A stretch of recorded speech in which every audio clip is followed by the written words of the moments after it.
How to verify phone number on Discord. In this tutorial, I'm going to show you guys how to easily verify a phone number on Discord.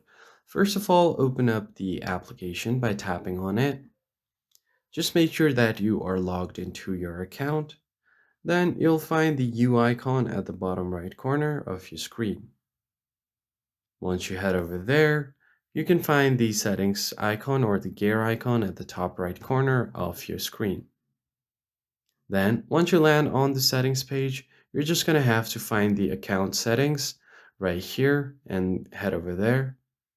Once you are on your account settings, you'll find the phone option right below email. Just tap on phone and you will have an option to enter your phone number here.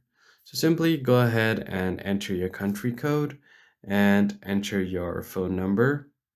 Once you have done that, just tap on next.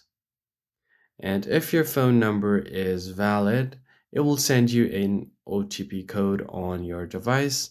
Just enter that code and you should be able to verify your number easily. I hope this tutorial was helpful to you guys, and I'll see you on the next one.